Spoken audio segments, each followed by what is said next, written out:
Hi.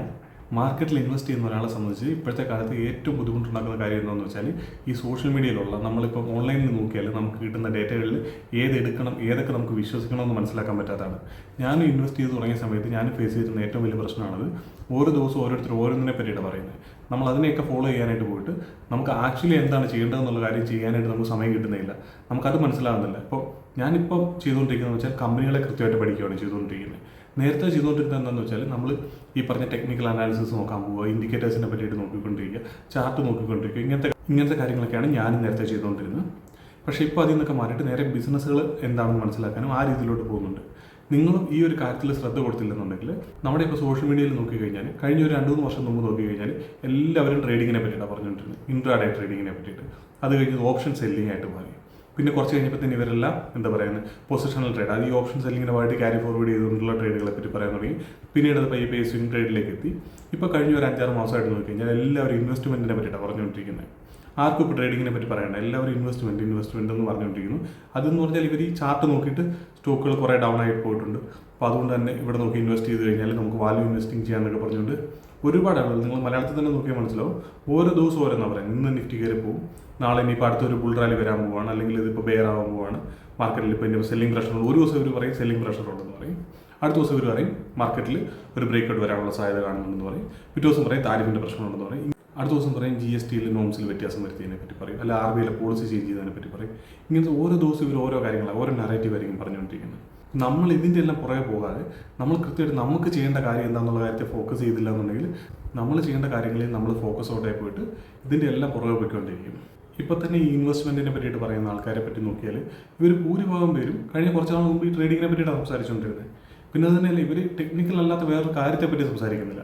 ഇവർ ലോകത്തുള്ള എല്ലാ അറിവിനെ പറ്റിയിട്ടും പറയും. അതായത് ഇപ്പോൾ റഷ്യ ഉക്രൈൻ വാറിനെ പറ്റി പറയും, ഇല്ലെങ്കിൽ പാലസ്തീനിലെ ഇഷ്യൂവിൻ്റെ കാര്യങ്ങൾ പറയും, അല്ലെങ്കിൽ ഹൂത്തികൾ ഇപ്പോൾ എന്താ പറയുക കപ്പൽ പോകുന്നതിനെ അതിനെ ബ്ലോക്ക് ചെയ്യുന്നതിനെ പറ്റിയിട്ട് പറയും, അതല്ലെങ്കിൽ ഈ ട്രേഡ് താരിഫ് വാറിനെ പറ്റിയിട്ട് പറയും. ഈ പറഞ്ഞ എല്ലാ കാര്യങ്ങളെ പറ്റിയിട്ട് പറയും. പക്ഷേ അവർ ബിസിനസ്സിനെ പറ്റിയിട്ട് സംസാരിക്കില്ല. ഒരു കമ്പനി അല്ലെങ്കിൽ ഒരു ബിസിനസ്സിനെ പറ്റി പറയുമ്പോൾ അവരെന്താ ചെയ്യുന്നത്, അവരുടെ പ്രൊഡക്റ്റ് എന്താണ്, അവർ കഴിഞ്ഞ അടുത്തൊരു 6 മാസത്തേക്ക് അവരെന്താ നോക്കുന്നത്, കഴിഞ്ഞ ഒരു 6 മാസം അവരുടെ പെർഫോമൻസ് എങ്ങനെ ഉണ്ടായിരുന്നു, ഇതിനെപ്പറ്റി ഒന്നും പറയില്ല. ഇവർ മാക്സിമം പറയാൻ പോകുന്ന ഒരു കമ്പനിയെ പറ്റി പറയാൻ പോകുന്നത് ആ കമ്പനിയുടെ ചാർട്ടിനെ പറ്റിയിട്ടാണ്. അതിനപ്പുറത്തേക്ക് അതിനെപ്പറ്റി ഒന്നും സംസാരിക്കില്ല. പക്ഷേ അവർ ലോകത്തുള്ള എല്ലാ കാര്യങ്ങളെ പറ്റി പറയും. നിങ്ങൾ ആ ഒരു രീതി ഫോളോ ചെയ്യാൻ പോയി കഴിഞ്ഞാൽ ഒരു രീതിയിൽ നമ്മൾ ചെയ്യുന്ന നമ്മുടെ കമ്പനികൾ എന്താണെന്ന് നമുക്ക് മനസ്സിലാവുകയില്ല. നമ്മൾ ഈ ലോകത്തുള്ള വേറെ കാര്യങ്ങൾ കേട്ടിട്ട് ഇൻവെസ്റ്റ് ചെയ്യും. അത് ശരിക്കും നമുക്ക് റിട്ടേൺ ഒന്നും ഉണ്ടാക്കി തരാൻ പോകുന്നില്ല. അത് ഇവർ ഈ കഥ ഇങ്ങനെ പറഞ്ഞുകൊണ്ടേയിരിക്കും. കാരണം വെച്ചാൽ ഇനിയിപ്പോൾ അടുത്തൊരു എന്തായാലും ഇന്ത്യ ഇപ്പോൾ നിഫ്റ്റി എന്ന് പറയുന്നത് 1-2 വർഷത്തിനുള്ളിൽ തന്നെ ഒരു ബുൾ മാർക്കറ്റ് ഇന്ത്യയിൽ വരാനുള്ള സാധ്യത വളരെ കൂടുതലാണ്. 2026 2027 എന്നുള്ളത് വരെ നമുക്ക് പറയാൻ പറ്റില്ല. പക്ഷേ എന്തായാലും അടുത്ത 1-2 വർഷത്തിൽ നല്ലൊരു ബുൾ മാർക്കറ്റ് ഇവിടെ ഉണ്ടാകാനുള്ള സാധ്യതയുണ്ട്. അതുകൊണ്ട് തന്നെ ഇപ്പോൾ അടുത്തൊരു 5-6 മാസം കഴിയുമ്പോൾ കണ്ടോണം ഇവരെല്ലാം ട്രേഡിങ്ങിൻ്റെ പുറകെ പോകും. അതായത് മാർക്കറ്റ് ഒന്ന് നല്ല രീതിയിൽ മുകളിലോട്ട് പോകുന്ന ദിവസം തന്നെ ഇവർ ട്രേഡിങ്ങിലേക്ക് കിടക്കും.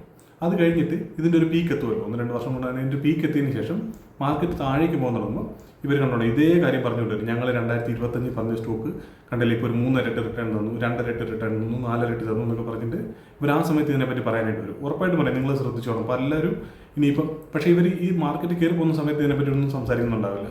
അത് കഴിഞ്ഞ് അന്നേരം ഇവർ ട്രേഡിങ്ങിൻ്റെ കാര്യങ്ങളൊക്കെ പറഞ്ഞിട്ട് മാർക്കറ്റ് താഴേക്ക് പോകുമ്പോൾ ഇനി എന്തെന്ന് ആലോചിക്കുമ്പോഴത്തേനാണ് ഈ പറഞ്ഞ കാര്യങ്ങളായിട്ട് വരും. ഇതിപ്പോൾ ഒരു 500 സ്റ്റോക്കിനെ പറ്റി 1000 സ്റ്റോക്കിനെ പറ്റിയിട്ട് ഇപ്പോൾ ഒരു കഴിഞ്ഞ ഒരു വർഷത്തിനുള്ളിൽ സംസാരിച്ചിട്ടുണ്ടാവും. അതിലെന്തായാലും ഒരു ബുൾ മാർക്കറ്റ് വന്നാൽ ഈ പറഞ്ഞതിനകത്ത് ഒരു മജോറിറ്റി സ്റ്റോക്കുകളും കയറി പോകും. അങ്ങനെ കയറി പോകുന്ന സമയത്ത് ഇവർ അന്ന് സംസാരിച്ച കാര്യങ്ങൾ എടുത്തിട്ട് അതും വെച്ചിട്ട് ഞങ്ങൾ അന്ന് പറഞ്ഞാണെന്ന് പറഞ്ഞിട്ട് ഇതും കൊണ്ട് വരാനുള്ള സാധ്യത നിങ്ങൾ കണ്ടോണം. ഉറപ്പായിട്ടും അടുത്തൊരു 2 വർഷത്തിൽ നമ്മൾ കാണാൻ പോകുന്നൊരു കാര്യം അത്. അതുകൊണ്ട് തന്നെ നിങ്ങൾ ഈ പറഞ്ഞ ഈ രീതിയിലേക്ക് പോകാതെ കമ്പനികളെ പഠിക്കുന്നതിനകത്ത് കൂടുതൽ ശ്രദ്ധ കൊടുക്കുക. പ്രത്യേകിച്ച് ഡയറക്റ്റായിട്ട് ആ കമ്പനികൾ തന്നെ അവരുടെ ബിസിനസ്സിനെ പറ്റിയിട്ടുള്ള കാര്യങ്ങൾ അപ്ഡേറ്റുകളെല്ലാം തരുന്നുണ്ട്. ഞാൻ അടക്കമുള്ള തേർഡ് പാർട്ടി ആയിട്ട് ഇങ്ങനെ വീഡിയോ ചെയ്യുന്ന ആൾക്കാരെ പോലും ഡിപ്പെൻഡ് ചെയ്യേണ്ട ആവശ്യമില്ല. നിങ്ങൾക്ക് ഡയറക്റ്റായിട്ട് കമ്പനിയുടെ വെബ്സൈറ്റിൽ നിന്നോ അല്ലെങ്കിൽ NSE BSE ഈ കമ്പനിയുടെ സകല അപ്ഡേറ്റുകൾ കിട്ടും.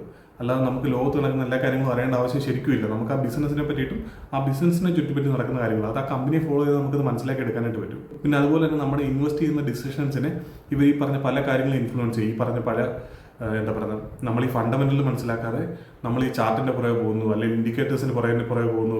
അങ്ങനെയൊക്കെ പോയിട്ട് നമുക്ക് ചെയ്യേണ്ട കാര്യം ചെയ്യാൻ പറ്റാതെ വരും. ടെക്നിക്കൽ നോക്കുന്നത് തെറ്റാണെന്നോ അല്ലെ ചാർട്ട് നോക്കണമെന്നൊന്നും അല്ലേ പറഞ്ഞ് ഞാൻ ചാർട്ട് നോക്കാറില്ല, ടെക്നിക്കൽ നോക്കാറില്ല. പണ്ടതൊക്കെ ചെയ്തുകൊണ്ടിരുന്നതാണ്. അപ്പോൾ അതിൽ നിന്നൊക്കെ മാറിയിട്ട് ഫണ്ടമെൻ്റൽ പഠിക്കാൻ തുടങ്ങിയപ്പോൾ തന്നെ എൻ്റെ മൊത്തത്തിലുള്ള ഇൻവെസ്റ്റ്മെൻറ്റ് രീതിയിൽ തന്നെ മൊത്തത്തിൽ വ്യത്യാസം വന്നിട്ടുണ്ട്. പണ്ട് ഞാൻ ചെയ്തുകൊണ്ടിരുന്ന കാര്യങ്ങൾ ഇപ്പോൾ ചെയ്യുന്ന കാര്യങ്ങൾ തമ്മിൽ ഒരുപാട് വ്യത്യാസമുണ്ട്. പണ്ട് നോക്കേണ്ടിരുന്ന പല കാര്യങ്ങളും, ഇപ്പോൾ ഡെപ്റ്റിൻ്റെ കാര്യം നോക്കിയാൽ, അല്ലെങ്കിൽ കമ്പനിയിൽ സ്പെൻഡ് ചെയ്യുന്നതിനെ പറ്റിയിട്ട് നോക്കിയാൽ, അങ്ങനത്തെ കുറേ കാര്യങ്ങളിൽ, അല്ല ROE, ROC തുടങ്ങിയ കാര്യങ്ങളെ പറ്റി നോക്കുന്നതെല്ലാം വേറൊരു പെർസ്പെക്റ്റീവിലായിരുന്നു. അത് ഈ മാർക്കറ്റിൽ പൊതുവിൽ കാണുന്ന ഒരു രീതിയുണ്ട്. പക്ഷേ അത് കംപ്ലീറ്റ്ലി തെറ്റാണ്. നമുക്കത് അതുകൊണ്ട് പ്രത്യേകിച്ച് ബെനിഫിറ്റ് ഒന്നും ഉണ്ടാകാൻ പോകുന്നില്ല. അതിനകത്ത് കുറേ കാര്യങ്ങൾ നമുക്ക് യൂസ്ലെസ് ആയിട്ടുള്ളതുണ്ട്, അല്ലെങ്കിൽ നമ്മൾ മനസ്സിലാക്കിയിരിക്കുന്നത് തെറ്റായിട്ട് മനസ്സിലാക്കിയ കാര്യങ്ങളുണ്ട്.